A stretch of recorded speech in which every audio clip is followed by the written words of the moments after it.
Hello and welcome to Rusted Junk Season 6. Yes, it's sequel time, and we couldn't do Beverly Hills Cop 2, which we did a couple of podcasts ago, without doing Lethal Weapon 2.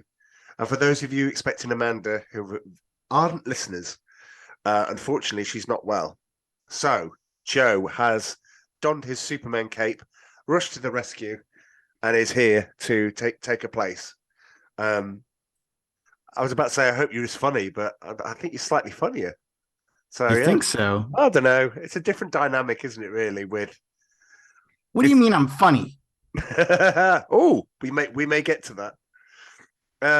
But anyway, what are we are doing today? What do we do today? I've just said we're doing Lethal Weapon 2, 1989 Lethal Weapon 2, starring Mel Gibson, Danny Glover, Joe Pesci, Patsy Kensit, Josh. There's loads. We're gonna have a great roll call. But anyway, here's the trailer. Who is it? Police, open up. How do I know you're the police? After I shoot you through the door, you can examine the bullet. Open up.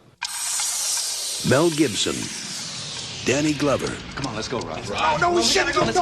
Come on, Raj, don't be a killjoy. Come on, we're back. We're bad. You're black. I'm mad. Come on, man. Hey, listen. If we're going, shouldn't I have a gun? No. now get ready for something lethal. I'm surprised you haven't heard about me. You know, I got a bad reputation. I mean, sometimes I just go nuts like now. Because the magic Gun! is back. Watch out the window!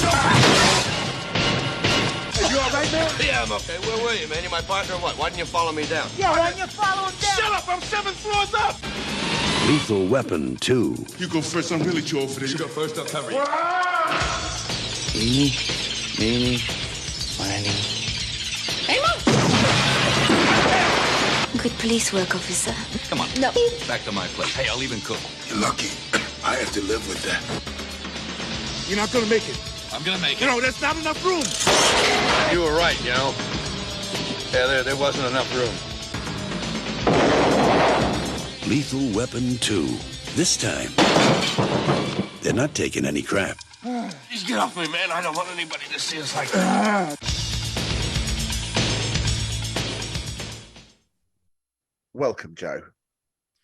It's very good to be back, and I wish Amanda was here, and I hope that she recovers soon, and we get a Wang Bang sequel that you guys will be talking about next time. Wang bang. Well, I can't promise that, but I mean, the idea was we were supposed to go back to sitting across each other from a table, but we couldn't make it work, so we'd have to Zoom anyway. I can't figure out how to make it work without echo. So anyway, something I've got But to. well, you'll get there. I think you will. I'll know. get there. I've already been doing it for 3 years. I did want to say, I don't know how the hell that toilet was able to remain intact after that explosion in the trailer. Presumably, it was movie. pushed. It was pushed from the back. It was But just still- propelled into the air. You're right, But toilets are not indestructible. but toilets are pretty robust. And it was pretty clean too. You know? Yeah, well, I don't think he. I think he did. He probably pooped his pants so many times. What was he there for, like 8 hours or so? Yeah. Yeah, he. Well, how many times do definitely- you go to the toilet in 8 hours? Well, no, I'm talking about that he was stuck there for 8 hours. He had to have gone. I mean, he probably went as soon as he saw that little message on the toilet paper. Anyway, we'll get to that, right? Well, crikey, yeah. Well, we will. The trailer. I love the trailer. The trailer is a classic 80s. It's wonderful. It's a classic 80s trailer. It's like, Yeah, no, Shakedown. You get Shakedown, and then you think, oh, it's Beverly Hills Cop 2, and then you get Lethal Weapon 2, and you're like, oh, sequels. The 80s was good for us for sequels. Yeah, I was thinking about that too. I was telling my friend that I was doing this podcast with you, and You went, that don't was do it. something.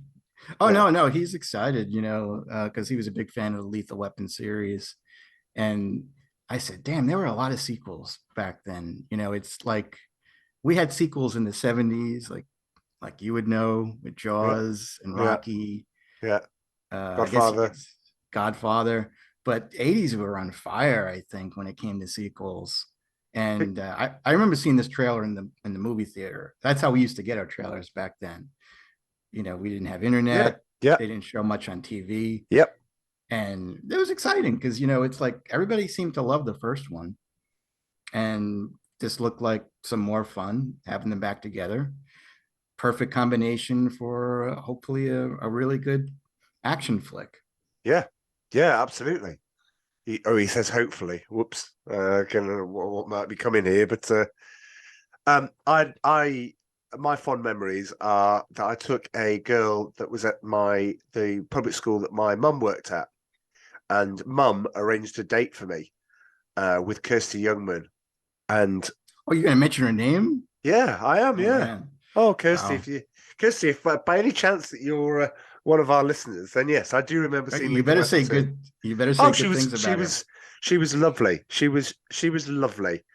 She was beautiful. She was funny. She was smart. Oh, yeah. Anyway, but you know, I was 17, so yes, puppy dog eyes. I looked at her with, but anyway, let's not get to that. Anyway, you're the guest. Shall we? Tell me your score. I've got Amanda's score, by the way. So cool. I can do that in the middle. So tell me your score. So yeah, I haven't seen this in a long time. Probably not this century. This is like the first time I've seen it in a very long time. Right. And I will say it's a good popcorn action movie that, you know, you want to go and see in the theaters and have a good time. I don't think the story is that great. I think at times the acting is, you know, some do better than others. I'll just say, no. I really feel I was kind of surprised. I felt that Danny Glover was a much better actor in this one than Mel Gibson. Okay. I felt like Mel Gibson was just fooling around for the most part. You know, he kind of reminds me of like some of these actors that we have now. And it's a bad comparison, but you know, say like Brad Pitt or Leonardo DiCaprio, where they have followings of female viewers that want to see their movies.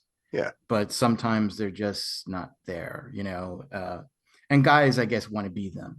You know, women want to make love to them, and guys just want to look like them, I guess. But yeah, that guy was, I'd say, pretty lucky back then. You know, he was a good looking guy. He was good at comedy, you know, for sure. And he did do a couple of dramatic movies where he was good too. But I don't know. I felt the first one was better than this one. Okay. And but still, like, you know, the bottom line is when you go see a movie, you want to be entertained. And I think for the most part, people walked out of that movie entertained. I kind of, the story sometimes for me is all over the place, and there's a lot of inconsistencies and the suspension of disbelief things, but I would give it a 6 out of 10. Whew. Yowzers. I'll add a sharp intake of breath, probably to the podcast for that one. That's not that bad. 6 out of 10. That's terrible, Joe. Well, I guess yours is going to be higher. It is. Amanda's score was 8 out of 10. No way. Yes. What's going on with me? She gave Lethal Weapon 8. She gave Lethal Weapon 2. She said it is no better or no worse.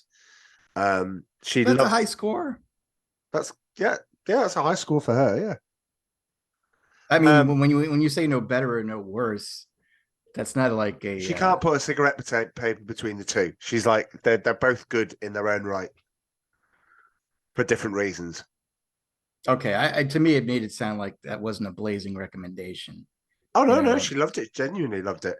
Chortling away through it because we watched it last week in preparation for recording Sunday, but we've had to put flat pack furniture up, which was anyway. And then she wasn't well anyway. Anyway, the one thing that she pointed out that she didn't like was Mel Gibson's reluctance to perform CPR on Patsy Kensit. And I went, well, she'd been dead for a while, Yeah, I would assume she was dead for a while. for a long time. And he goes, well, you don't know that, do you? Who goes, well, you've got to trust his judgment that it wouldn't be worth his time. You would have to have a lot of oxygen in his lungs to bring her back from the dead. Yeah. So yeah. Well. Oh, you're gonna hate me, Joe. Nah, I never hate you. No, I know, but I'm giving it 10. 10. I'm giving it 10, and I justify why. Because I gave Beverly Hills Cop a 9, Beverly Hills Cop 2 a 9. When I went to the looking around at the sort of films of that era, I want to go to the cinema, and as you rightly pointed out, I want to go and be entertained. I want something that's going to capitalize. It's going to take some of the really good things from the original, and it's going to enhance them. It's going to make them better. There is, I think, Lethal Weapon, the first one, as we pointed out in the podcast. Go back and listen to what I thought about that. I thought that's damn near perfect, because I just think it introduces these really complex characters while still giving you a good story. Lethal Weapon 2, admittedly, goes, let's be a bit more sort of adventurous, a bit more jokey, less dark, but it gives you exactly what you wanted on the tin. And no, it's not skewed by the fact I was with Kirsty Youngman. Again, mentioned her again, just in case YouTube picks it up.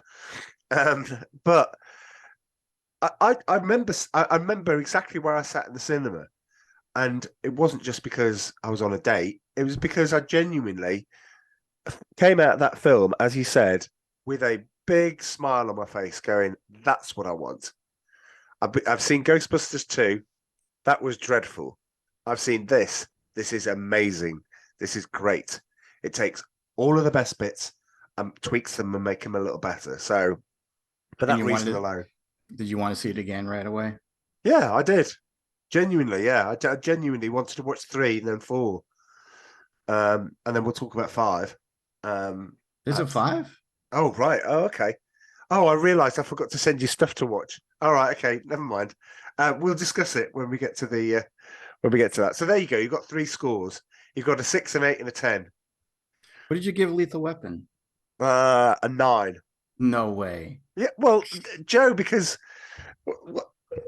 well, I mean, I feel like no. My point is, you can't give Lethal Weapon 2 a higher score than Lethal Weapon 1. Of course you can. It's a better sequel. It's a sequel. It's not. Well, it's a better film. As a sequel, it's a better film.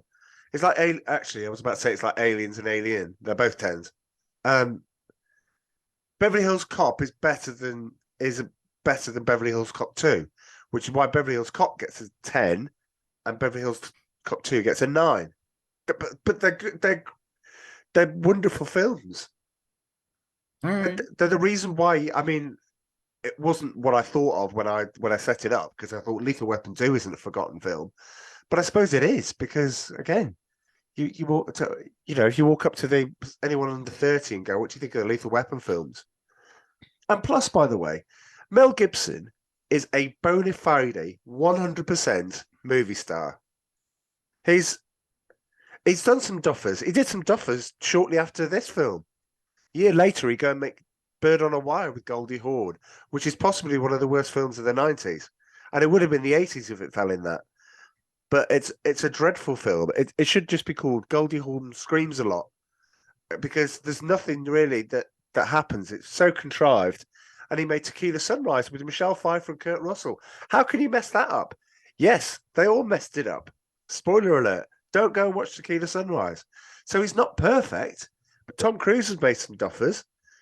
And he's a fantastic movie star. And you think Mel Gibson plays the movie star role well, very well. And the fact that, he had his the thing I was supposed to send you, which is Robert Downey Jr., was being honoured at a festival about 6-7 years back. And he'd basically gone, Mel Gibson was the guy that gave me the break.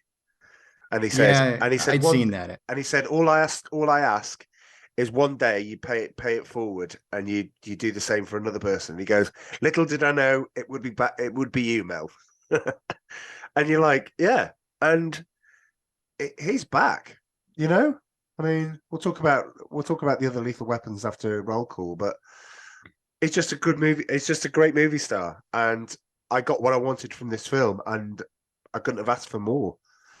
And Patsy Kensit. Anyway, let's get to roll call, shall we? Roll call.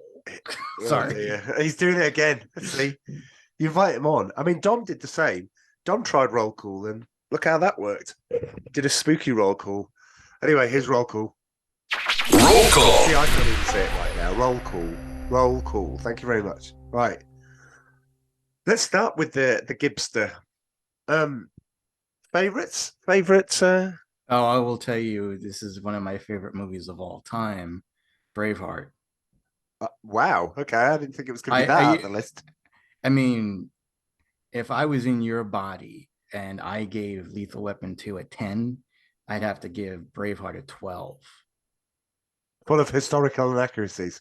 Just how Well, just how the fine. Americans like it. Yeah, there you go. I'm okay. Makes you dislike you just a little bit more, and I enjoy myself. I'm fine with that. Then we're both right and possibly both wrong. I don't know. But What do you give Braveheart? What do you give Braveheart? Braveheart 5, and I'll be lucky to get a Jesus. 5. Oh man, I would so much rather be stuck on an island with Braveheart than Lethal Weapon 2. No way, no way. God, I have to watch that. I mean, it totally rewrites history. What's the point in that? Next, you're going to say, "Oh, and I really love The Patriot." Do you have a poster of Longshanks on your wall somewhere? Of what? Of Longshanks? What's Isn't Longshanks? He was the bad guy. He was the king. There goes. No, the trouble with Scotland. This is too many Scots. Maybe I should. Oh man, you got to be careful. And with who is the one you went to the movie theater with? Christy Yamaguchi or something? Yeah, or Kirsty Youngman. Oh, That's 3 times now. I don't know why I've mentioned it 3 times. She's worth it. It was a long time ago now. Anyway, Mel Gibson, Gallipoli, Mad Max, of course. The Bounty. We got Lethal Weapon 1, 2, 3, 4, and 5. 5 he announced last year while he was on stage. Oh, so it's coming. When he was over here. And basically, Richard Donner had written the screenplay. He got 3/4 of the way through before he sadly passed away. But he was 90. And he basically said to Mel said, "Oh, if you ever finish it or something like that, then I'll do it." But he never really thought anything of it until he passed away, and then his wife said, "You did say you'd do Lethal Weapon 5. You did say you'd star in it and direct it." And so he announces live on stage, like an interview style format. He announces it live. You can go see that on YouTube. It's pretty cool because then he said, "Is Danny Glover?" "Oh yeah, but Danny Glover's back." And if you go on IMDb and type in Lethal Weapon 5, you will see a promo shot of them both in the front of the cop car. Oh, really? Okay, Yeah. I'll check that out. So yeah, it's coming. Now, as for the other Lethal Weapons, I love 3. 4 was, yeah. I never saw 4. With Jet Li, yeah. It looked too family orientated. Oh, it definitely wasn't. No, it was the Yakuza. It definitely wasn't family. No, but was it Renee Russo? Was she the love interest in it? Like she was in 3. She was the love interest. It started in 3 and they're together in 4. But was she pregnant or something, or were they getting married? Any testing? I don't know. Jet Li was in it. That's all I can remember. Oh yeah. Well, anyway, yeah, I never saw it. Okay. But because he's got a relationship with Richard Donner, he's done Conspiracy Theory with him and Maverick. Maverick is a great film. Is it? James Garner and Mel Gibson. I never seen Jodie Foster. It is so worth watching. It's good. It's very good. But then 2 years after this, he cuts his acting chops in Hamlet, and I have a high bar for Hamlet because it's my favorite Shakespeare character. And I thought he did brilliantly, aided by a really good cast. I liked that version of Hamlet. I thought he did a good job. Got Glenn Close, you've got Ian Holm, you've got Alan Bates. Wonderful, wonderful. Of course, films like Payback, which is very good. What Women Want, Signs. He was Rocky, the voice of Rocky in Chicken Run, the Aardman animation film. Signs was very good. Signs was very good. As was Ransom. Ransom was very good. He was in Expendables 3 and Daddy's Home 2.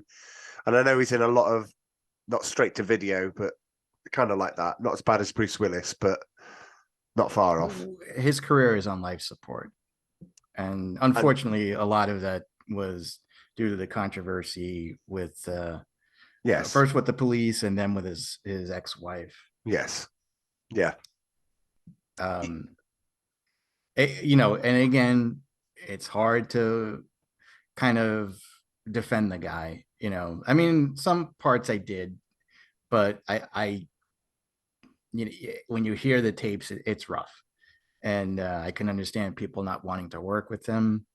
I do think he had some issues that he definitely had to work through. But I will say, again, it doesn't mean that because of the things he said or the things that he did that I'll never watch another Mel Gibson movie again. Yes. I mean, I'm like that with Kevin Spacey. I mean, I love American Beauty. And yeah, that's a great film. You can't tell me not to watch specific movies because of how actors may have behaved. But I think like most things, I think you've got to separate sometimes.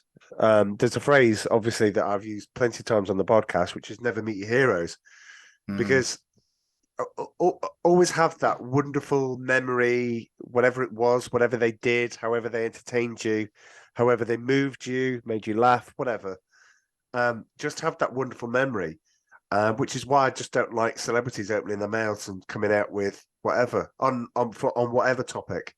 I'd rather it be beautifully and blissfully ignorant about what they stand for, because it never ends well. It never guides somebody onto one thing or another, unless they're advertising a watch or a whiskey or a Pepsi or something like that. Maybe that does something, but I don't want to hear what their views are, because as soon as you do that, you instantly marginalize a lot of people. And I do know about Mel Gibson's private life. I know about Tom Cruise's private life. Thanks to the internet and thanks to social media, we know most people's private lives and the sorts of things that they go through. And I think that's for the worse. I honestly think that the mystery of the film star, the mystery of the person that has touched you in that way, is that probably bad word to use, but you know what I mean. Yeah, I know what you mean. But yeah, as I preferred the mystery, and all this openness is just. I just think, am I allowed to like Whoopi Goldberg in Guinan as Guinan in Star Trek: The Next Generation, and a film I watched in 1986 called Jumping Jack Flash, which I genuinely enjoyed, and I just think you've got to separate the person from the thing that you do. So I don't have any qualms in going back and listening to. I saw some people wince in the cinema when I went to see Joker and they played Rock and Roll Part 2 by Gary Glitter. Right, you can't mention his name over here. You can't mention his name over here. It's like mentioning Jimmy Savile's name. It just cannot be done. Right, but when that comes on, do I think it's a great song? It's a great song. Yeah, I hate that song. only Because you play it baseball all the time. No, we play it at the end of a hockey game, right? And I just never got it. It just sounded like weird groaning. But yeah, no, I don't know the full story, and you don't have to, He's not a nice guy. He's not a nice guy. No, I heard he wasn't, and they did ban that from a lot of sporting events because it was a very popular song. Which that's a situation where I'm glad they did, just because I can't stand the song. But right, works well in Joker though. Anyway, Danny Glover. So you're not as much. I like him. I mean, I think he's great as Murtaugh, but I've not seen the color. I've not seen the color purple. I've got Bat 21 with Gene Hackman. I remember that being quite good. I hope I get this right. I think Go he on. was in Witness. Was he in Witness? No. Oh, Was well. he? No. I didn't see if he was. That's a good shout. Let me look Okay. real quick, but All I right. could be wrong if I'm wrong. Oh, if you are, you're doing a sort of Lawrence Yeah. Fishburne, Samuel L. Jackson. I'm Yeah, I am. Oh dear. Come on, Joe. Save your skin. Is it? Drum roll. Well, Dun, Harrison dun, Ford was in it. dun. Well, I know that. Kelly McGillis was in it. Yeah. Danny Glover. Danny Glover. Well, there. As the bad guy. I am redeemed. You are redeemed. I take it all back. I never said anything, so I've nothing to take back. Okay. Predator 2. Yeah. I liked him in Predator 2. I did. I Predator liked it 2 too. gets a bad rap, and it's not that bad. It's not that bad. He plays a tow truck driver in Grand Canyon. He's also in Maverick. Probably shouldn't have said that. It's a bit of a cameo, but he's in Maverick. Is he? Yeah. Oh no, that Maverick. Yes. No, not Top Gun Maverick. No. Okay. He was the president in the John Cusack starring disaster film 2012. And more recently, he's been in Jumanji: The Next Level. Okay. Yeah. And again, he's I don't know if I should say this, but I'm not a huge fan of some of the things that he's said, and one thing that bothered me, and it's kind of like a 9/11 conspiracy theorist. Okay. And I don't like that. I mean, I'm from New York, and but I still watch his movies. It's not like I'll never watch his movies again. Again, like you said, you have to separate the person from the actor and the role. You do, because then like when Joaquin Phoenix wins the Oscar for Best Actor for Joker, and he starts telling us not to drink milk. Yeah, about what we're doing. Are we messing with cows? I don't think I can say the word. Begins with R. Yeah. Just shut up and sit down. And exactly. I don't. The best political commentators over here, we have a lot of them, and if you work on the BBC, pretty much left wing, right? So I don't know any right of centre presenters on the BBC, but the greatest ones that we had, you had. I was about to say Dan Rather, but he's exposed himself. But the Cronkites, the Peter Jennings and the people like that, you didn't know where they stood, and we had Robin Day over here and people like that. We're just like, I don't know. I don't know what the politics are, because one hand they're criticising them, and then they're criticising the other side, and you're like, that's how it should be. Can we just get back to that, Joe? That'd be great. Where people actually just did news rather than, and here's my feelings. And anyway, that's going on off a whole different rant, which we've done plenty of times before. Go and listen to me on Joe's podcast. We have probably exhausted this, but I'm sure there's mileage in it. On to Joe Pesci. Raging Bull. Easy money with Rodney Dangerfield. The bad guy in Moonwalker. In no particular order, but yes, he was. Pulled that out. Goodfellas, of course. Talking to me? No, wrong one. But yeah, he's just brilliant. Casino. Betsy's Wedding. My Cousin Vinny. Yeah. But I'm going to tell you, Home Alone 1 and 2. Yeah. I'm going to tell you something. I thought he wasn't very good in this. Wait a minute. Okay. You're going to tell me. Okay. You're going to tell me why. He's brilliant in this. I can't believe that guy that was in this movie is the same guy that gave the performance. Great actor in Goodfellas. Great actor. No, he had a great performance in Goodfellas and Casino.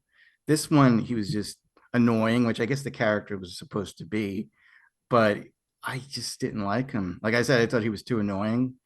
A year later, he's playing Harry in Home Alone, and then a year after that, he's playing in Goodfellas, and you're just like, this guy can switch from one thing to the other, and we don't nothing takes his previous performance doesn't influence the next one. Well, my point is, maybe I just didn't like the character. I found him just very annoying. I would rather him not have been in the movie. Oh, Ugh. Joe. Joe's taking some grumpy pills today. Like switch him out with Bill Murray. You let him play that role. All right. Well, yeah, we can. Well, when we play fantasy Lethal Weapon, then yeah, I'm sure we'll come up with. I can't not mention him. David Ferry in JFK. I will be playing. I will be watching that. I usually watch it every year. It's around this time. So yes, I'll be watching JFK again. Casino, and The Irishman, obviously as recent. Mel Gibson said on stage when asked, "Is Joe Pesci coming back?" He goes, "No, I don't know. I've got to find him first." So I don't think he's going to come back. I think it's just going to be the two of them. He's retired. It was amazing that he came back from The Irishman, but apparently he's retired. It's not looking in good health at that time. So I would like to see him. But anyway, one more time. Patsy Kensit, not a lot. Absolute beginners. Oh, that's all I had. No, I looked at her bio too because she's so attractive. She is. And I was like, who is her manager? Because he failed miserably. She should have been in way more movies.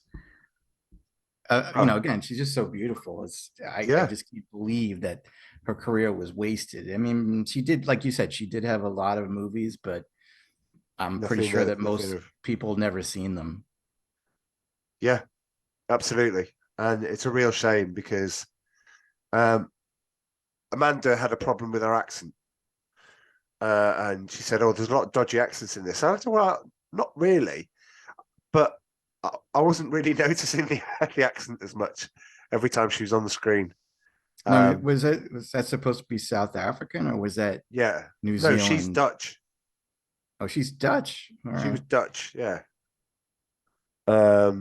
So that's why she didn't have any. I believe that's why she didn't have any skin in the game.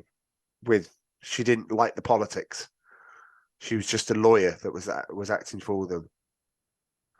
I mean, their accent slips. Mel Gibson's accent slips into Australian in this, and hers flips back into, I don't know, some form of posh British accent.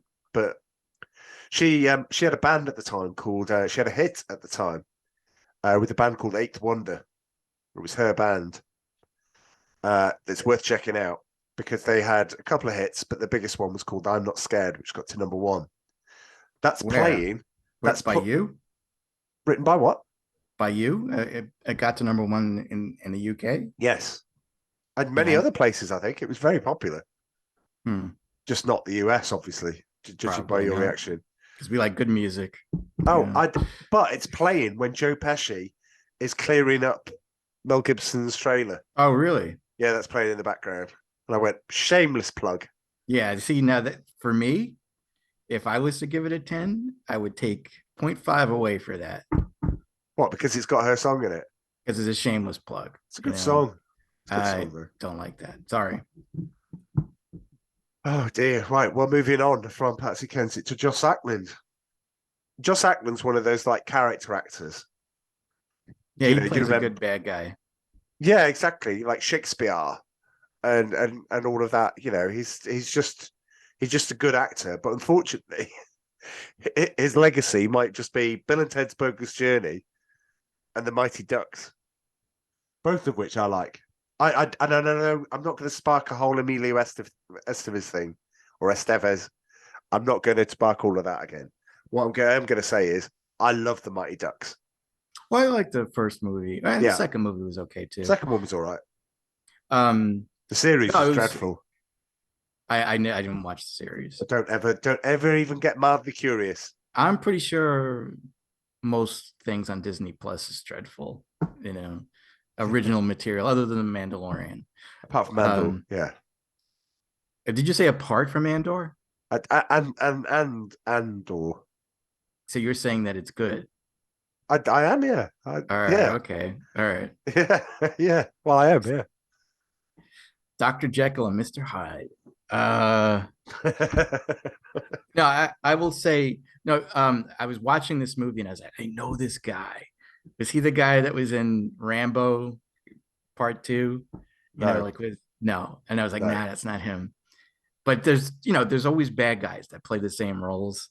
Yes. And then I looked at his profile and I was like, oh, he was in Bogus Journey, Bill and Ted. I was like, oh yeah.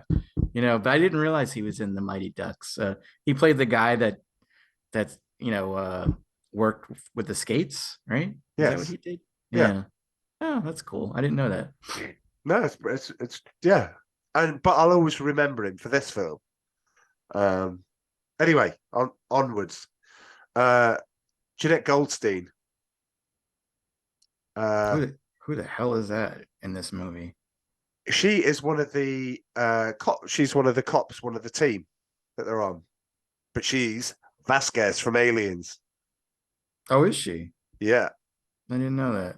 And she's also John Connor's foster mum in Terminator 2. Oh, she's the one that's on the phone and then puts the because the T2 has taken her over, the T1000, and skewers the guy with the milk still in his hand.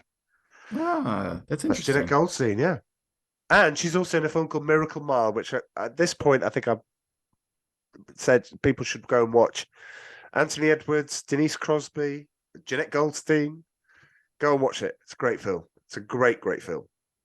But equally, on the South African side, we have Mark Rolston, who is Mark Rolston. yes. Was he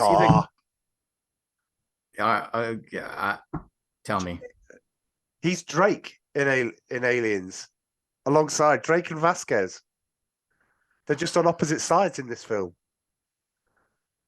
Yeah, Just too I'm gonna have to badass. watch. I don't even remember Drake and Aliens. What? Drake and Vasquez had these enormously big holster guns attached to them. The big ones that they swung out in front. But they weren't weren't- buddies. Well, they were best buddies. They were. Oh, so that guy was. He was the one that did they die together? Like when Yeah. she pulled the grenade. No. That was him. No. No. You're thinking that was the inept commander dies with her when she pulls All the right. grenade. But yeah. I Anyway, just all thought, right. oh, I'll have to watch that and look for him.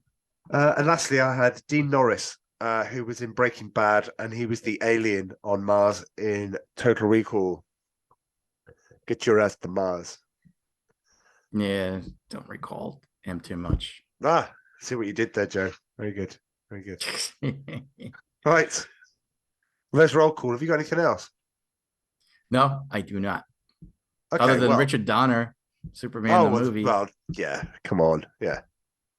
Superman the movie, of which that haunting. I've seen that bit now. I think I told you. I've seen the bit at the end of Black Hat. Sorry if I spoiled. Actually, no, it doesn't matter. You should have gone and seen it by now. Yeah. Right, but when he appears at the end of Black Adam and you get that music, you just like you harken back and go, he's not the best Superman, but he's pretty good. He is pretty good. He is. I'd give him number 2. Oh, I don't know. That Brandon Ruth. I'm joking. No. Joking. I'm Okay. joking.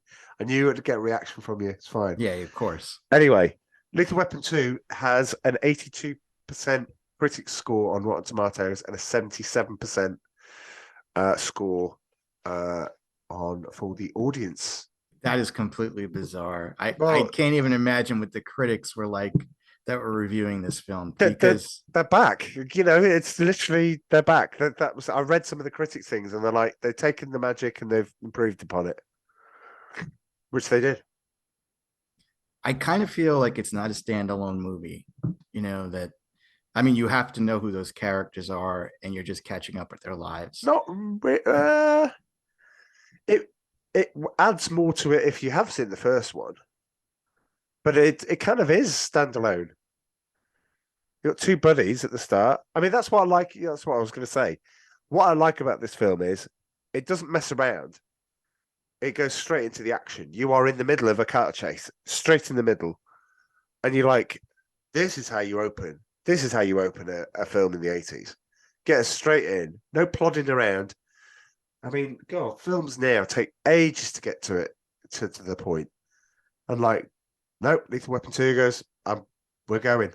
Strap Was yourselves in. Lethal? I know I just seen that. Did Lethal Weapon 2? Did it just start where it just showed the title and then it went right into the movie? Yes. Yeah, because I remember that was huge. Riggs is hitting the top of and screaming and hitting the top because he loves a good car chase. Yeah, because that was huge back then because they Right. never did that before. Yeah. Where, because usually like they have opening credits, Star Wars also, but you never saw that in regular movies like that where it would just say Lethal Weapon 2 and then boom, right to the action. But I think that they were one of the first to do that. And because I remember talking about it when it came out. But I got to say, though, I wasn't a fan of that car chase. What? I'm not a fan of a lot of the things in this movie. That's why I rated it so low.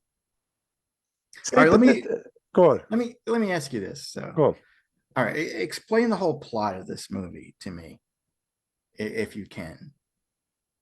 The plot is that the South Africans have to amass a fortune in order to send the money back to presumably keep apartheid going. Why are they operating in the United States? Because there's more money to be made here. Because you look at the embassy, and the embassy looks like there's nothing more than a front for for all the bad guys.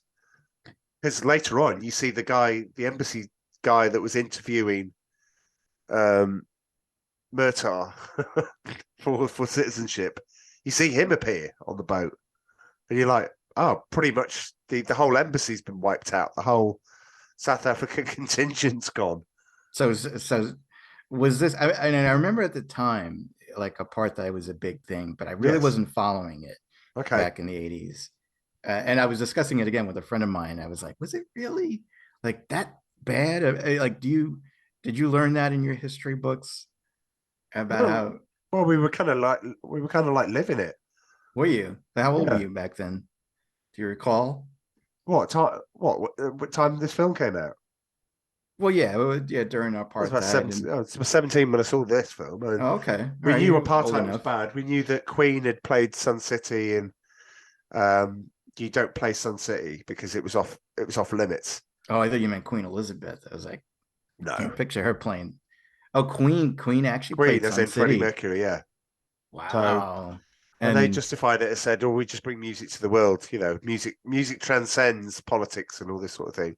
Yeah, Little Stevie from Bruce Springsteen, he wrote that song, Not Gonna Play Sun City.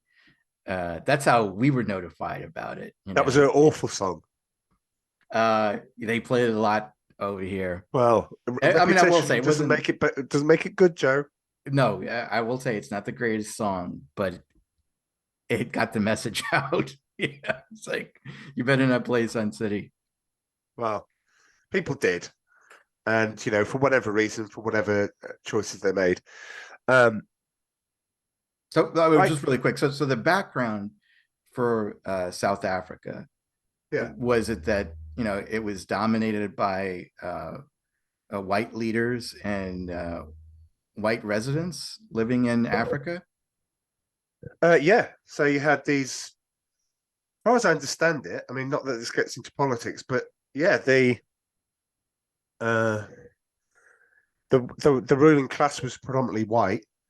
They were subjugating the indigenous population. Well, not that they weren't, but the black population, and running farms and basically pushing people into ghettos while they lived the high life. But all of their places had to be gated because they had to live like they're always under siege, despite the fact that they're in there. I know it was a big thing. I wasn't a fan because my parents had brought me up to, this is probably going to get me into trouble. My parents had brought me up to say, always look at things, don't take anything at face value. And one of the ones was Nelson Mandela. So when he was released, it was a big, huge thing. There was a walk up there, the BBC were there, everything, big fanfare. But I'd been led to been told about why he'd been put in prison. Now, how he'd been treated in prison was disgraceful, but why he was in prison was because, you know, he did a lot of bad things in order to get into that position. So he would have been classed as, you know, as I won't use the word because it'll probably get me banned, but a domestic, you know, whatever. Yeah. So that's why I was always puzzled when people go, "Oh, my dinner party, I'd like Nelson Mandela." I'd be like, "No, I'd like Alan Alda." Alan Alda. Yeah, I would prefer Alan Alda. Can you imagine the stories he would have told, especially if Dad was at the table as well? Oh God, we just sit there all night. Mind you, Dad would have made him large gins, and he wouldn't have been able to speak after about 2 hours. So, but we would have got a good 2 hours out of him. Anyway, so yes, that was the context is that they are discovering this operation that's been going on for however long, but they are using the embassy and the diplomatic status in order to get all of these funds and getting them all out. And the fact that this car chase has highlighted it all, I do find it really odd because people don't recognize what a cute Krugerrand is. And people go, "What's that accent?" And I'm like, "What? You're cops. You should at least know what a South African accent sounds like." And they act as if they'd never heard it before. It's a bit like akin to saying, "What's that Irish? Is that?" I don't know what that is. Well, that's Irish. An American cop, I don't think would know Really? a South African accent. No, because I mean, I thought that girl. And you said she was Dutch in the movie. I thought she was New Zealand or Australia. Oh, okay. And those guys, they sounded like they were Austrian. No, they were definitely South African. Okay. Well, again, we I think they're pretty good accents, but I mean, what do I know? You know. All right. So I'm sorry, but I wanted to kind of set up, why these guys are bad because one of the critics on Rotten Tomatoes goes, "Where's the plot?" And you're like, "Well, it's moving around all the time. It gets quite dark into places, this film. I mean, the first one definitely did. But what I liked about this is in the first one, the relationship between Riggs and Murtaugh takes time. And at the end of it, he's like inviting him in for dinner. And he's like, that when we join this film, before we even get to the family dynamics of how he's welcomed into the family and Trish is making him, Murtaugh's wife's making him food and knows what he likes and does his laundry and all this sort of stuff. But one of the things that I picked up early on was when they're all betting on who's going to catch the bad guy. Mm. And when they're all betting because they just genuinely think that Riggs is driving. And when he goes Murtaugh, he goes, no, give me my money back. I never made that bet type thing. He's got the respect of his peers. He's got the respect of the office, which he didn't have in the first one. Remember, they're all looking at him shifty. He's dislocating his shoulder for money, well, just for the heck of it. And I know that's probably going a little bit forward, but I never saw that as I saw other things as being, as Mark Kermode would say, honk, big plot device. We're introducing this because you'll need it later on. I genuinely saw the getting out the straitjacket by dislocating, which he does in Lethal Weapon 3 and 4, by the way. I genuinely saw it as a thing that he would do, rather than you're going to kind of need it later. In that way, but what I would say is about this car chase is, it's proper stunt drive. It's proper. Do you remember that, Joe? Do you remember stunt driving? Do you remember when they close streets down and they do stuff like that? And now it's all green screened and computed in some basement somewhere, and you're like, oh god, can we just go back to that? So I meant to ask you, and I probably missed it. Where does it take place? The Lethal Weapon universe. Los Angeles. It's Los Angeles. Hmm. You know what I really didn't like? Oh, all right. Well, with the car chase, one thing I noticed, and I never noticed before, is the music, and we didn't really bring this up before. Okay. So I was like, this sounds a hell of a lot like Die Hard at times. It does. And that is because I covered this in Lethal Weapon 1, so over to you. okay, yeah, it's the same composer, and I don't, his name doesn't sound familiar to me. He's not John Williams, and he's not Hans Zimmer, but I guess he did music for both of those movies. But you know what it also reminded me Who of? was it again that did it? Not Michael. No, it wasn't. No, I never heard of the guy. You know, it's like I said, he's not a well-known name like John Williams or Hans Zimmer. Yeah. I can tell you in a second. It is Michael Kamen. Right.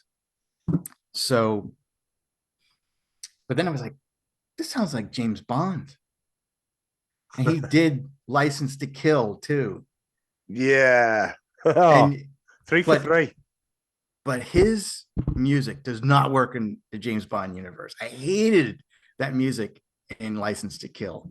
I mean, it's great in Die Hard and it's pretty good in Lethal Weapon, but I'd assume he didn't do the trailer music, right? Because that's the one that's got like the, I don't know if you would call I it don't the drums. think, because that music that's been used in Lethal Weapon, I think that was the first time it was used, but it's been used plenty of times before. Okay. I think it was used in Bird on. In fact, I think shamelessly, it was used in Bird on a Wire. Yeah. If I had to put my recollection. But anyway, anyway, I just want to point that out. But look at the fast forwarding. So Roger invites him to the house. We've got renovations being done. You have the bit with the rivet gun. He tells everyone his daughter's in a commercial. The commercial turns out to be one for, well, I don't know. What do you call them? Johnnies? Prophylactics. Condoms. Yeah. Which that was fun. It's fun. Yeah. But you know what I don't get in this whole movie is that both sides, the good guys and the bad guys, they always try to outdo each other. So like if one group attacks the other group has to make things even worse for them the second time. And they don't stop. Each side just does not stop. And I would think that in reality, that would not happen. I would think that like if, what's his name? Danny Glover, when he's in bed with his wife and they tape him up, that'd be the end of that. That'd be the end of the movie. I don't think that they would go and pursue these guys anymore if they were that powerful. And, and for Mel Gibson to kind of like go into the offices and, shoot out the fish tank and all that, it's just going to anger them more and they're going to strike back harder. And he's doing it because of the racism. He's doing it because he's, standing up and presumably because they eat tuna. But look at all the repercussions that occurred. All the cops died. His love interest died. They never had any idea that it was going to escalate to that level. What, the fact that they broke into Murtaugh's house, despite the fact that all they needed to do was walk through the cellophane. I mean, that was, that takes, real ingenuity, doesn't it? There's no way of knowing that by doing the next thing that it means that everyone's going to be wiped out at a poker game and swimming pool and, while they're hanging like Michael Keaton in Batman. They're hanging Michael Keaton in Batman. The first guy that gets killed, he gets a bullet through the head and he's hanging in the upside down thing. He's with the clips on the top so that his head's at the bottom. Oh, okay. I get you. Yeah. Oh, you mean, the guy who was doing he was hanging yes, doing exercises or pretending to be Michael Keaton. All right, maybe. Okay. All right. But you've got I couldn't understand is that Mel Gibson's part of the family, but yet Trish goes, but you never really talked about your wife's death. You never talked about Vicky's death. And you get this speech thing afterwards where in the old one he would have put a gun in his mouth because he was just ready to commit suicide, and he didn't fear death, which made him the cop that he was. It's because he didn't flinch away from anything. But I find it hard for them that Trish didn't know anything about that. Well, but now he has something to live for, like with his almost adoptive family. Yeah, but it's never come up. That's kind of weird. Yeah, well, this is a problem. What I had is the writing is kind of all over the place. That it leads to the point where that South African guy tells him, it's like, oh yeah, I killed your wife. There's no way in hell that could have happened. No way in hell. Again, that's a point away right there. Why? Why? How could they be tied? Why wouldn't it have happened? It would not. No, they were not responsible for the guy. Especially when he goes, wife's death. Riggs? Martin Riggs? You're like, okay. That's horrible script writing.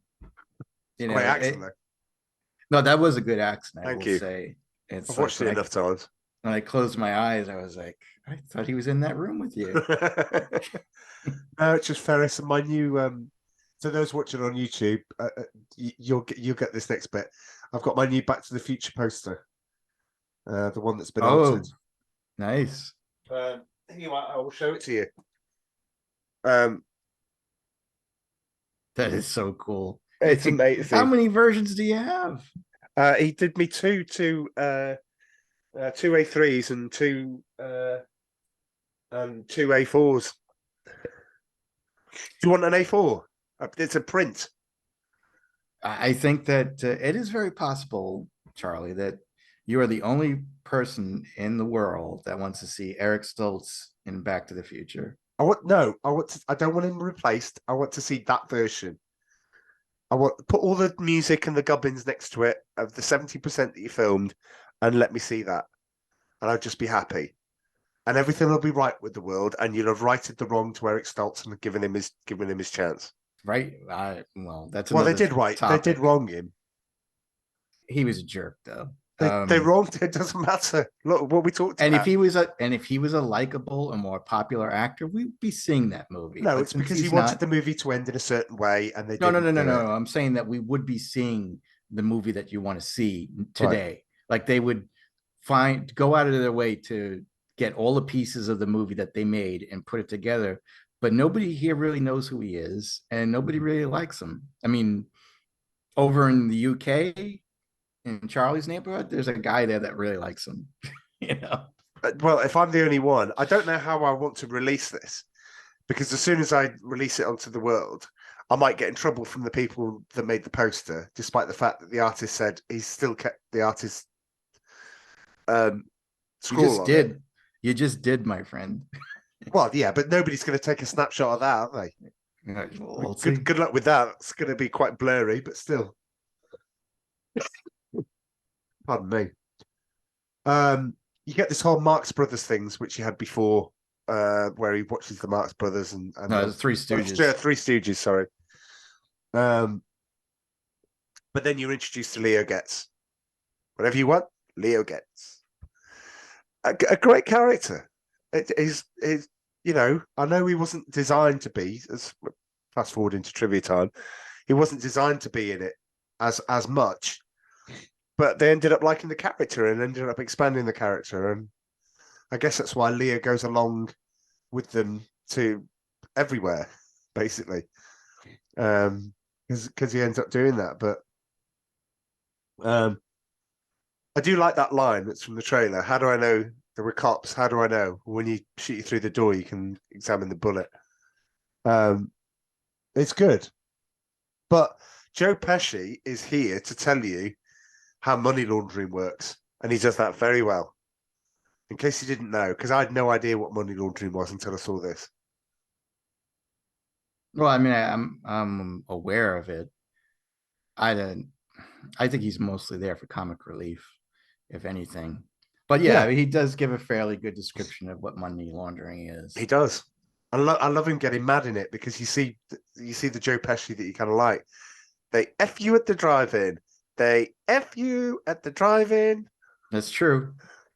Was it to me true? all the time. They don't now. Do they still do it now? Oh, they do, yeah. Really? I thought there's stuff against that now. And I never learn. You know? What's like your home. What's your takeaway of choice? What's your drive-through of choice? Oh, yeah, I actually get it for my mother. It's Jack in the Box, McDonald's. McDonald's. Yeah, but that's not my. I don't really like McDonald's. What is Jack in the Box, by the way? It's hamburgers. Okay, I don't know if they exist anymore. They, to show but my I do. 80s reference. I remember going to Jack in the Box. Okay, But I think they were going to Subway in this movie. that's right, Subway. Yeah, Yeah, we have Subway. Subway still exists. yeah. We've got Subways. Nobody goes in them. We do have them. I don't But, know why they're so popular. But they are. well, because you Apparently. can choose your own stuff, and I kind of get that, and I like that. But the Subways that they've got are just not really local enough to just go, oh, I'll just nip to Subway for lunch. But yeah, so they go and visit the house. They go and visit the house on stilts. Oh, that's another thing. So again, sorry. Go on. No. So I told you the whole toilet thing, the whole toilet blowing up. There's no way in hell that thing would remain intact after it flew, like not as far as Indiana Jones' refrigerator, Right. but maybe a quarter of the distance. It would be in little pieces. But the same goes for him putting the rope on the stilts and taking down the house. That would never have happened. That car would fall apart, I'm pretty sure. Really? Yeah, I think the rear end would pull that. Maybe I'm wrong, but I think that was ridiculous. There's a lot of little ridiculous things in there I just didn't like. The car chase is pretty good, where it ends up with the surfboard coming through, and the surfboard where the guy's head was. When he was in the back of the car and it was on a tow. Yeah. I didn't like that. Oh, I would have rather him chasing him in a car like the first scene, but I get. Well, he did that. That's a great line. The police operator, and Riggs is chasing on foot. He's not giving up. But when they go back and revisit the house, obviously that's where you learn they have diplomatic immunity. What does he say? My friend, you couldn't even give me a parking ticket. And you're like, okay, I like that. I love that line. What are the repercussions then? I know I'm going all over the place, but no, but I expect nothing less from you, Joe. What are the repercussions that he killed that ambassador if he had diplomatic immunity? He did it in self-defense. The diplomatic immunity doesn't cover anything. You can't just go and shoot somebody.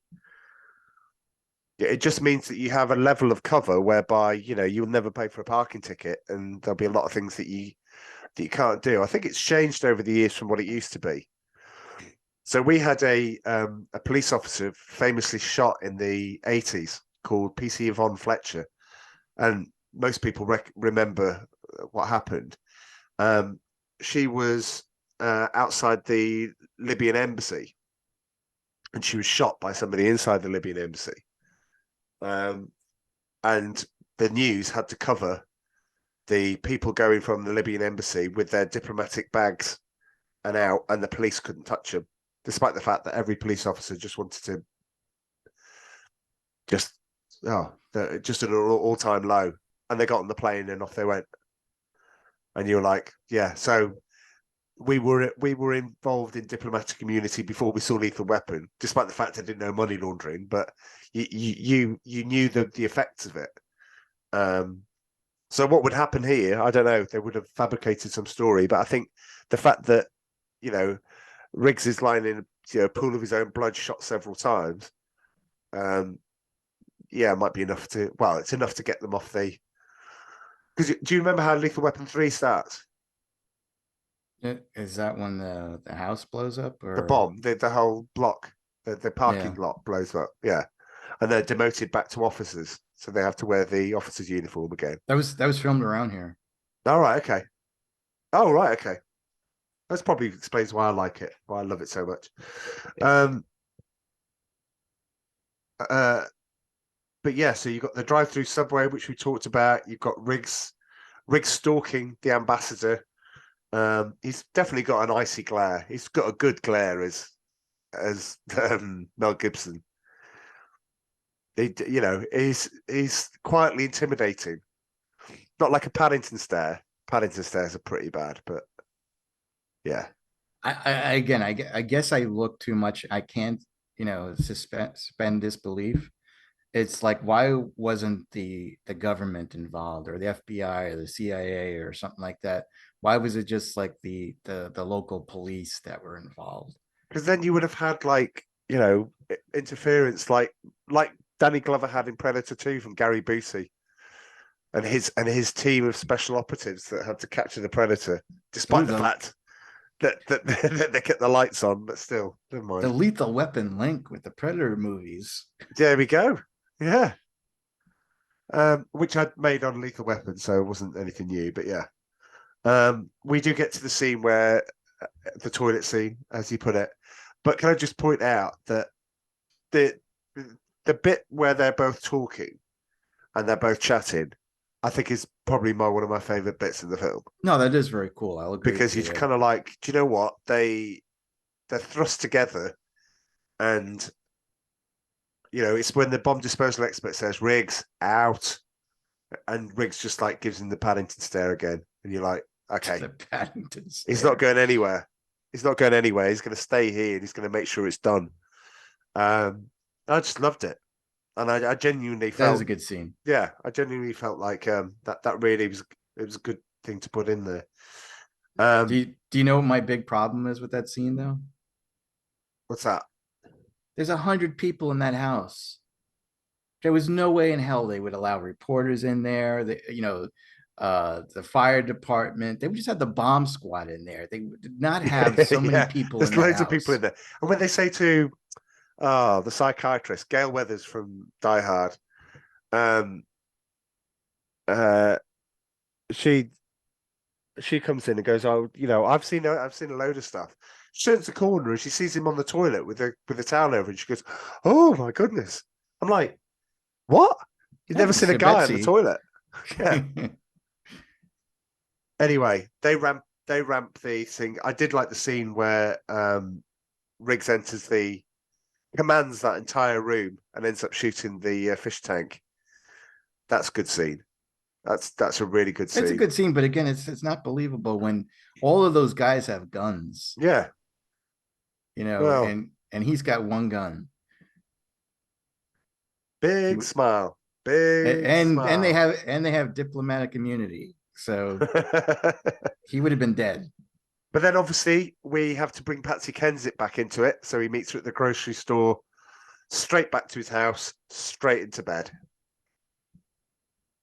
And as attractive as she is, she's not too bright. What?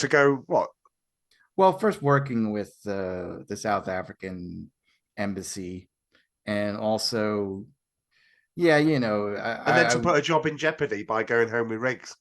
Yeah, I mean, her boss doesn't like him. She doesn't like what the boss does, because she's aware that he is doing some questionable deeds. It's kind of like that, James Bond, like with Goldfinger, and the girl helping, James Bond screw over Goldfinger when he's playing cards. Yeah. Yeah. Wait, as attractive as that girl is, not too bright.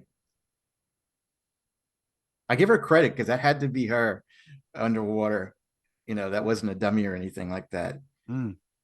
She should have got an Oscar nomination for playing a dead body. That was very good. Well, the helicopter attack on Riggs that's really cool. The iconic bit that for those who watched on YouTube, and the bit in the trailer where he's on the top of his own trailer and he's shooting and there's helicopters everywhere. You're like, I'm getting my fill. I'm getting my 80s action fill. This is great. This is wonderful. How can you go from the year before you get to Die Hard and then Lethal Weapon 2? And you're like, we are so looked after. In the late 80s, we were really looked after. But anyway. I got to complain again. Go on. As good as Riggs is as a cop and for what he does, he's no James Bond and he's no John Rambo. But he got decorated in Vietnam. I just I can't He's in see him taking combat. down. Didn't he take down the helicopter too? In that He scene, took down one of them, yeah. I don't know. Either those guys are really horrible shots, or I don't know. Joe, sometimes I do wonder whether or not you can just take off that disbelief hat and just suspend it for the That's moment. true. No, I You agree. know, You I make a mean, good point. the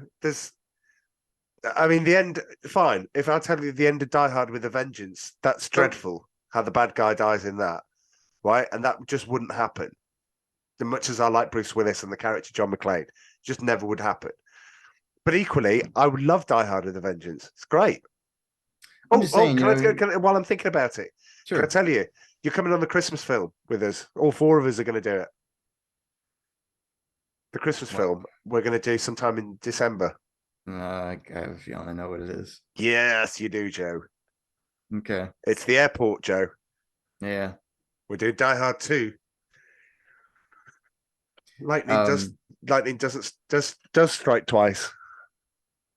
No, I was saying, like with Mel Gibson, even if he got a bullet in his calf or something like that, or his hair was out of place or something, but I am being too critical on it. I will say, and like I said from the beginning, it's a fun movie to watch. But my older self, I guess, is just like, he would have died 20 minutes into the film.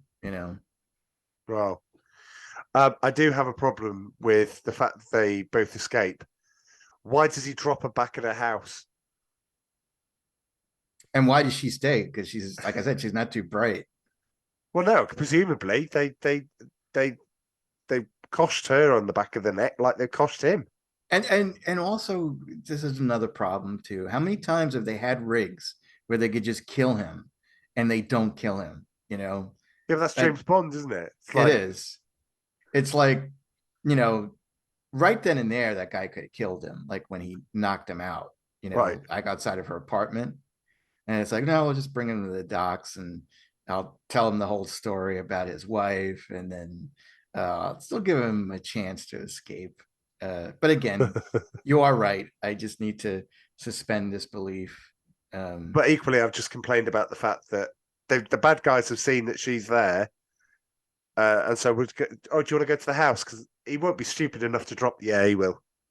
Yeah, he will. Yeah. He's going to drop her back. But I guess my point is, like, you can watch a movie like Pulp Fiction where he plans out all these things and like he makes it like, yeah, there are going to be a lot of successes, but there's going to be a lot of failures in this movie too. And a lot of people are going to die that you don't want to die. Yes. And all right, we'll keep going because I don't want to spoil too much because I already spoiled. No, well, we're nearly at the end. So now we've got, as you say, the Riggs in full on revenge mode. Especially as he finds out, just before he finds out Patsy Kensitt's dead because he sees her underwater, and she's been weighed down, that the South African guy killed his wife, which obviously you said could never happen, but it happened. He then goes back to the house on stilts, takes that out. I love the fact, I'm not a cop tonight, Rog. Yeah, okay, yeah, good. He's out for vengeance. He's just going to go and wreak his havoc. And why didn't they kill Joe Pesci? Because they were torturing him. What I found amusing too is like that guy in the beginning when he first comes back, and he's like, "Oh, where is my gold?" And he's like, and he goes, "I'm sorry, I lost $500,000 or $500,000." That was considered a lot back then. It's like now you look at it, and I think even like later, like when they were trying it with the money that they had in the crate, it's like, oh, there must be $500 million in here. It's like, yeah, ain't so much. So you guys should have just left things alone. That's still pretty good where they lock them in there and then they use the car to get out, rappel down, and you get that whole big scene. I love the fight between Riggs and the South African guy whose name escapes me. He came across as a credible opponent, more so than Lethal Weapon 3, and probably, if I might say, more so than Gary Busey. Yeah. No, I thought he was very good. He was very threatening. He seemed very real. Yeah. Like he seemed like someone off the street, as opposed to an actual actor. Yeah. And I did wonder if you were going to bring him up in roll call to see if he had any other roles in other movies. I did look. I didn't see anything that was that Yeah. that came out, but Well, good for him. He yeah. had Despite one the good fact that he role. gets the container dropped on his head. But I do like that. Hmm. And then of course you get Joss Ackland shooting Mel Gibson many times. And then Murtaugh cricking the old crick in his neck, takes aim. You can't shoot me. Diplomatic immunity. Shoots him. What's the line, Joe? What is the line? It's just been revoked. Oh, see, I forgot.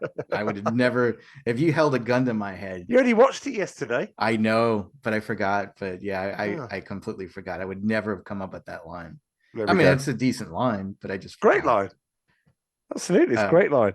But my problem again with this is, Riggs should have died. Well, it's almost as if you knew where I was going to go when we talk about trivia, because that may come up. Should we go into trivia time? Sure. Yeah, let's go into trivia time. Why not? Here's trivia time. Trivia time. Okay, so this is. I'm going to read some of these because my printer doesn't work, so I'm going to read a few to screen. So, did you know during production, Richard Donner was shocked when Mel Gibson confided he was drinking 5 pints of beer for breakfast?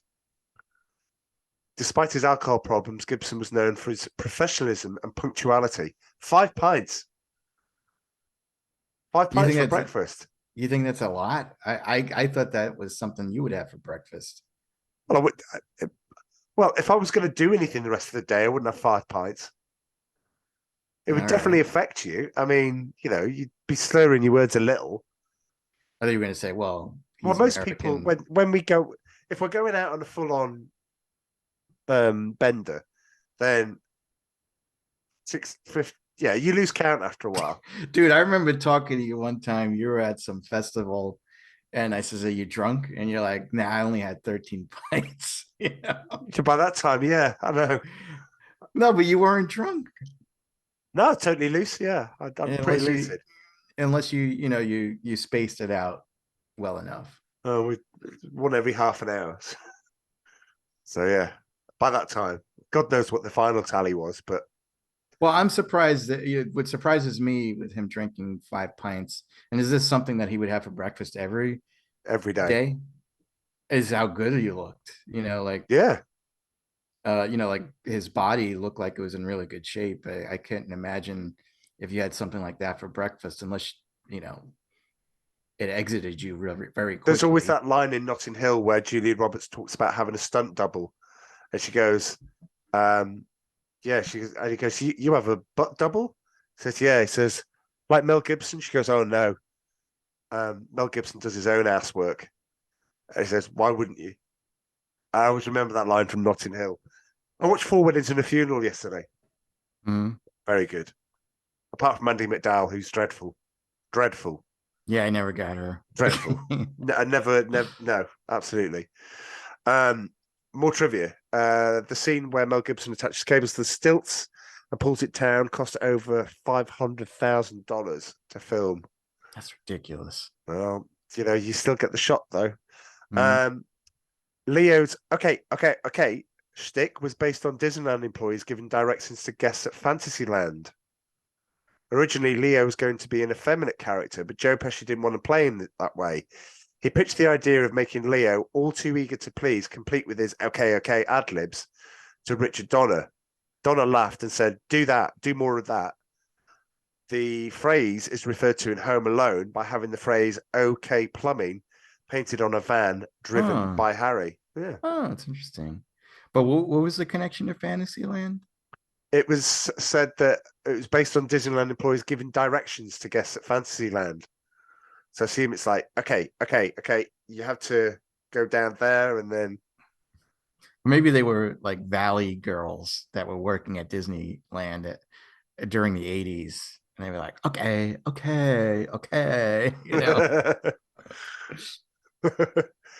um, when the way to get was when they have the bit with the pool where they jump out into the pool. Mm. You can see Nakatomi Plaza in the background.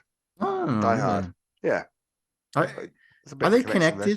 connected? These They're movies in this, connected? well, yes, because it's always been held that because they because they're being because they're in the same location that these two characters existed at the same time. But it's a well-known fact that Mel Gibson was offered Die Hard and Lethal Weapon was offered to Bruce Willis. Why did not we not have a team up movie between those two characters? Look at that. What a waste. I mean, No. that would just print money. That's just That would have been ridiculous. $2 billion film at that time. It just would have gone through the I never understood why they didn't do Alien and Predator with Arnold Schwarzenegger and Sigourney Weaver. That would have been pretty cool. That would have been very good, apart from the dross that we got. Although many people thought the script was brilliant, Warner Brothers and producers, including Silver and director Richard Donner, disagreed with Shane Black's decision, who wrote the first draft, to kill off Riggs's character in the ending because they wanted to keep him alive for future sequels. They also thought that his script was way too bloody and dark, and they wanted a lighter, more comedic script, while their draft was completely serious and it focused more on courage and heroics. Like Riggs coming from full circle, from the way he was in the first film, how his relationship with the family and Murtaugh's family brought into life, into the real world, helping him to let his guard down and accept the love of real people. So in Black's version of the script, it's the very love that makes Riggs willing to die to protect them. That was his script. That was the thing. But they went, no, we can't have that. He's got to die. We've got to make 3 and 4. That kind of reminds me of Rambo, because the character in the book died, in the original story, and they're like, well, no, we don't want to kill him off. We can make all these sequels. I think even Rocky was supposed to die at some point, and they're like, well, look at all the money. He did, Joe. He died in Rocky 5. He came back from the dead in Rocky 6. Rocky Balboa. No, I meant his career died in Rocky 5. Anyway, the prop, the Beretta that Mel Gibson uses in the film is the exact same prop gun that he'd use in Lethal Weapon 3 and 4, but it's the very same prop gun from Die Hard, Die Hard 2, and Die Hard with a Vengeance. The exact same gun. What a sin. Again, they didn't combine those franchises. Handing it over. Can we nick the Beretta? Because Mel Gibson wants it. Well, Bruce is good. Well, all right, okay. As long as you check it back in, I thought that's pretty cool. The Lethal Weapon 2 was the most successful one. It got 147.7 million domestically. I don't know what it had worldwide, but I can imagine it was quite big. The alternate ending to the movie featured the Thanksgiving dinner at the Murtaugh house, which is attended both Riggs and Rika, so by Patsy Kensit. Richard Donner later decided that Rika should be killed to further fuel Riggs' hatred of the South Africans. So, with Rika dead, this entire ending had to be scrapped. The ending was filmed prior to filming some of the other scenes, including most of the second half. So, another reason why the ending wasn't used is because Riggs, the filmmakers weren't sure whether Riggs is going to live or die at the end of the film. Oh, I think you were going to say like she was a ghost. I see dead lawyers eating turkey. No, it's a sin that they killed her off, because I think she would have been a really good love interest. She'd be great in 3, yeah. I just was really not like Rennie Russo. Like I said, it's like sometimes when you go to see a movie, if the character isn't that strong, just give me something good to look at. You get you get a strong character in Rennie Russo, but no, I didn't see her as as the foil. Speaking of that, Patsy Kensit claimed the sex scene was great, but also kind of disappointing. While she had to strip totally naked for the scene, steady on, everyone, Mel Gibson was allowed to keep some things to himself. She confessed, when we did a love scene, I was butt naked, but he had his modesty pouch thing, so I didn't see it and I didn't look. But he was such a great kisser, she says. Imagine getting a compliment like that. Patsy Kensit goes, "Oh, you're a great kisser." Pretty much, you just sit back and enjoy the rest of your life because you're not going to. Yeah, what an idiot! And look who he married. It's like I don't know, but no, I don't think that's right though. I mean that they're like, well, you got to be naked. Oh, he can wear a sock if he wants to. Yeah, yeah, it's a bit weird. Anyway, that's it for trivia. That's it. That's what we got. Not bad for us. An hour and what? No, yeah, An less than hour 2 and hours for sure. hour and a half. No, I think we're an hour and a half. That's like. Oh, I had something to.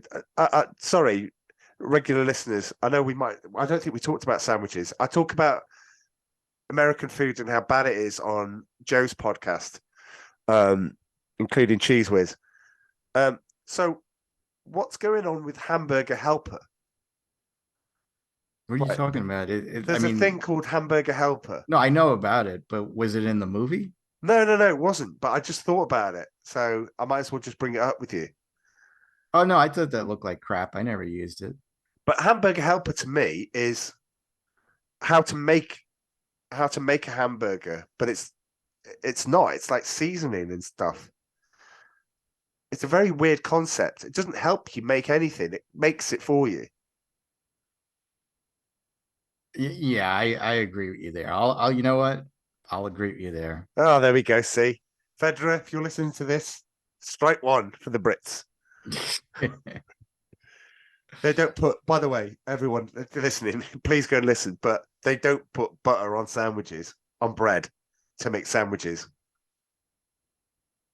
Well, yeah, we don't. It just doesn't make any sense. So that crisp sandwich is going to be drier than the Sahara.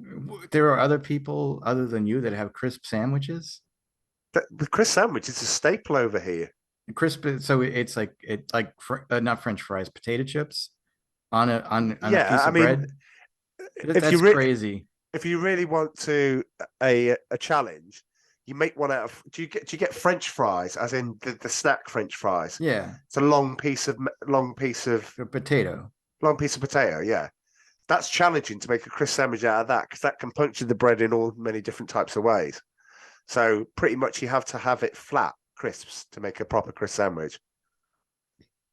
Couldn't do it with quavers or things like that. But then you don't have quavers. Cheese curls. Yeah. Well, that's nice that you guys like it. I mean, I'd probably like it, but I wouldn't put butter in it. You wouldn't have a crisp sandwich. Why don't you? Just for me, right? Even though I've got to thank you for stepping in and doing the podcast. Go and get some. Go and get some butter, melt it in the microwave because you probably keep it in the freezer. I don't know, some bizarre like that. Right, so melt it so that you can put it on 2 slices of bread. Get some Lay's or whatever you have out there, and make a crisp sandwich. Bite into it, and tell me that's like one of the greatest things you've ever had. So, do you put Doritos in a sandwich? Not really, but have you got like cheese and onion crisps or salt and vinegar crisps? Oh, you don't do salt and vinegar, do you? Well, not necessarily me, but yeah, they exist here. Oh, in this get country. Salt and vinegar crisps. Do that. No, that ain't happening. Go on, man. For me, I don't understand. You guys always seem so sophisticated. We are. Yeah. Other than soccer hooligans, but we don't have them anymore. I could see them eating that stuff. I can't picture you eating that stuff. Like, because I know you have tea. Tea time is tea time. What is it? Is it like 4 all o'clock? Stop to some imaginary sort of like whistle 4 at a PM. factory where we all stop and go, right, it's down tools, everyone. It's time for some Earl Grey. You're not kidding. You really do. No, we don't. No, dude. I there have been times I've done a podcast with you, and you would say, "I have to go. It's tea time." Yeah, dinner, as in food. Oh, so tea time isn't really tea? No, it's go from a tea. It means I'm going for like fish finger sandwich or steak and kidney pie. I don't know what you want to generalize with. Tea time. You say dinner. Pie. Oh my god! Yeah, I'd never survive there. I would never survive there. Well, if you come over, Joe, you're not allowed to eat American stuff. If you're on holiday, live like the locals do and pay overpriced for fish and chips and things like that. All right. Curry, curry, that We'll great s- British, we'll that see. great British dish. But anyway, so hopefully we're all back. I think for the next one. I don't know what it's going to be, but we're all going to be back. That'll be news to Dom, who's listening, going, "Oh, cheers! When was he going to invite me?" Probably, I'm going to invite you before you actually listen to this podcast. By the time I've edited it, so I don't know what we're doing. It's a sequel. I don't know. Maybe I should just like randomly pick somebody to pick the next one. I don't know. We'll find some democratic way. Like the democracy going on in your country at the moment, Joe, with the midterms tomorrow. The red wave, I hear. Hope so. Well, we'll see. I hope so. Anyway, I probably alienated half my audience, so I'm going to go. Anyway, Joe, pleasure. Do you want to tell people where they can find you? Yeah, I host a podcast over at WDW News Today, and they basically are a site that caters to fans of Disney theme parks and Universal theme parks. But what we do in our podcast is we talk about Marvel, Star Wars, DC, and many other things. And we have a lot of fun. And Charlie has been on a couple of times. He's like the fifth Beatle at times. Oh, that's very good. Although we only have 3 people on it, you know. But no, we do. We have a really good time. And, you know, if you guys are interested in that and you want to hear more of me, a more diverse cast of opinions, we'll just call it that. Yeah. You know, you could check us out. If you want to watch along and go back to the earlier episodes and you really, really, really want to watch Falcon and the Winter Soldier, then watch that and then listen to us, because I think we had a lot of fun doing that, because it was dreadful. Well, that seems like ages ago. It does. Thankfully, a long time ago. Disney Plus hasn't gotten any better. No, it's got slightly worse. Yeah. She-Hulk. But anyway, a pleasure, Joe. Thank you very much. Appreciate you stepping in, man. Oh, my pleasure as always. So anyway, I will say cheerio. I'm not off. I am actually off for tea. I'm off for a cup of tea now, but not a slice of cake or a cucumber sandwich or whatever else you think that I'm going to be doing. I mean, are you serious now? So you're not having dinner, you're actually having tea. I'm going to have a cup of tea. Yeah, I've had tea, and now I'm going for a cup of tea. Okay. Well, you enjoy that. I actually have new tea bags. They're supposed to taste like biscuits dunked in tea, because tea tastes different when you dunk biscuits in. And then sometimes the tea is so hot it just causes the biscuit to break off. So you've got to fish the biscuit out of your tea. And they've made a flavor of tea that tastes like when the biscuit's been dunked. It's good. It's good stuff. See, this is why we haven't colonized the moon, because we got our best minds working on. I was thinking of that Alan Partridge episode where Michael gives him a cup of beans. And he goes, "Do you have a spoon?" And he goes, "No, but I got sausage. You use a spoon." Anyway, I'm not going for a cup of beans. I go for a cup of tea. So I'm going to say cheerio, everyone. And I will say see ya. Cheers. Bye.